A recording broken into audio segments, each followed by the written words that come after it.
இந்த மண் பாரத தேசத்தை பொறுத்தவரை மகான்களை தொடர்ச்சியாக பெற்ற மண். அந்த வகையில் இன்றைய தினம் வெண்மைக்கு புனிதம் தந்த ஒரு மனிதரை சிந்திக்கப் போகின்றோம். பாரத தேசத்தில் வெண்மை என்று சொன்னவுடன் நம்முடைய இரு விழிகளாக தோன்றுவது ஐயா ராமகிருஷ்ண பரமஹம்சர் அவர்களும், வாடிய பயிரை கண்டபோதெல்லாம் வாடினேன் என்று சொன்ன தமிழ் சமூகம் பெற்றெடுத்த ஞான விளக்கு வள்ளல் பெருமானும். இந்த இருவரையும் உற்று நோக்கின்ற காலத்தில் இன்றைய தினம் பகவான் ராமகிருஷ்ணர் பற்றி நிறைய அறியாத புரியாத செய்திகளை உங்களுக்கு சொல்லலாம் என்று நினைக்கின்றேன்.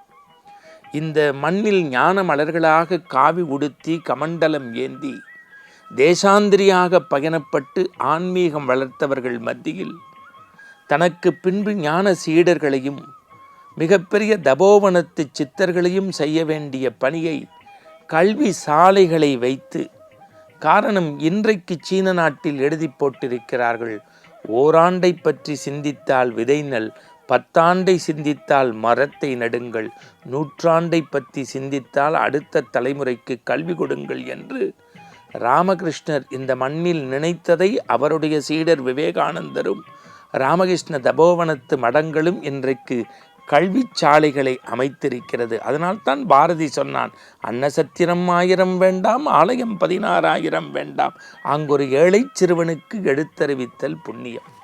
இதை பல 100 ஆண்டுகளுக்கு முன்பே இந்த மண்ணில் விதையாக விதைத்து ஒரு மிகப்பெரிய ஞான மலராக தோன்றிய மனிதர் ராமகிருஷ்ண பரமஹம்சர். அவருடைய வாழ்க்கையில் ஒற்றை செய்தி சொல்கின்றேன், உள்ளம் உருகி போகும். ஒரு கல்கத்தா மாநகரத்தில் கண்மூடி தியானித்து கொண்டிருக்கின்றார் ஒரு பெருங்கூட்டம். அங்கிருந்து ஒருவர் வருகின்றார். உங்களுக்கு தெரியும், ஆன்மீகத்தை புறம் பேசுகின்றவர்கள் எப்படியெல்லாம் இந்த மண்ணில் நடப்பார்கள் என்று. கைத்தட்டி பரமஹம்சரிடம் கேட்கிறார்கள், கண்மூடி என்ன செய்கின்றீர்கள் என்று. நான் கல்கத்தா காளியோடு பேசுகின்றேன் என்றார். மகாஜனங்களே, நம்மை எப்படி மடையராக்கின்றார் இந்த ராமகிருஷ்ணர். கண்ணுக்கு தெரியாத காளியை என்னோடு 2 நிமிடம் பேசச் சொல்லக்கூடாதா என்றபோது பகவான் சிரித்து கொண்டே, நீங்கள் யார் என்றார். நான் கல்கத்தாவில் புகழ்பெற்ற மருத்துவர் என்றார். உங்களுடைய ஆதார விந்தங்களை வணங்கி கேட்டுக்கொள்கின்றேன்.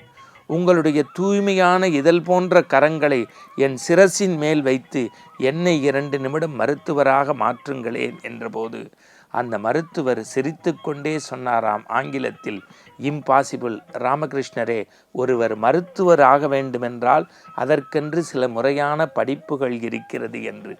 உடனே பகவான் சொன்னாராம், சாதாரண மருத்துவர் ஆகுவதற்கு படிக்க வேண்டுமென்றால் கண்ணுக்கு தெரியாத காளியோடு பேசுவதற்கு சில வழிமுறை நெறிமுறை இருக்கிறது, அவற்றை தெரிந்து கொண்டால் காளி உங்களுடன் பேசுவார் என்றவுடன் வெக்கி தலைகுனிந்தார். இந்த நாட்டில் நம்முடைய தர்மத்தை, ஞானத்தை, அறத்தை பரப்புவதற்கு நம்முடைய ஞான மலர்களாகிய இந்த ராமகிருஷ்ணர் பட்ட துன்பங்கள் சொல்லிலடங்கா எண்ணிலடங்கா. அவர் சீடராக ஏற்றுக்கொண்ட விவேகானந்தர் தன் குருவை சோதிக்க வேண்டும் என்று நினைத்து தன் நண்பர்களோடு சேர்ந்து குரு அமரக்கூடிய நாற்காலியின் மீது பொற்காசுகளை கொட்டி வைத்து வெள்ளி நாணயத்தின் மீது ஒரு துண்டை விரித்து, இப்பொழுது அவர் என்ன செய்கிறார் என்று பார்க்கலாம் என்றபோது வந்து அமர்ந்த அவர் சொன்னாராம், என் உடம்பில் ஏதோ ஒரு ரசாயன மாற்றம் நெருப்பின் மீது அமர்ந்தது போல இருக்கிறது என்று பகவான் துள்ளி குதித்து எழுந்தபோது வெக்கித்து போய் விவேகானந்தர் சொன்னாராம், குருவே, நான் வைத்த இந்த சோதனையை எங்களுக்கு சாதனையாக மாற்றிய ஞான குரு நீங்கள் அல்லவோ என்றாராம். எப்படி ஆன்மீகத்தை பரப்பினார். குளித்துவிட்டு வருகின்றார். 1000 முறை நான் சொல்லி இருக்கின்றேன். தண்ணீரில் தத்தளித்த ஒரு தேளை கையில் எடுத்து காப்பாற்றுகின்றார். கைகொட்டிய தேள் தண்ணீரில் விழுந்தது. இவர் எடுத்து காப்பாற்றுவதும் அது கொட்டுவதும் இயற்கை. பார்த்தவர்கள் கடுக்கென்று சிரித்து இது முறையற்ற செயல் என்றபோது பகவான் ராமகிருஷ்ணர் சொன்னாராம், இந்த மண்ணில் தேளாக பிறந்த அது அதனுடைய குணத்தோடு செயல்படுகிறது. கொட்டுவது, நாம் காப்பாற்றுவது என்பது மனித குணம். அதை நாம் வளர்த்து கொள்ள வேண்டும். நீங்கள் பகவான் ராமகிருஷ்ணனுடைய வாழ்க்கையை அப்படியே பட்டியல் போட்டீர்கள் என்றால் உயர்ந்த இலக்கு நோக்கி நாம் பயணிக்க வேண்டும். அல்ப விஷயங்களுக்கு மனம் ஆட்பட்டு விடக்கூடாது.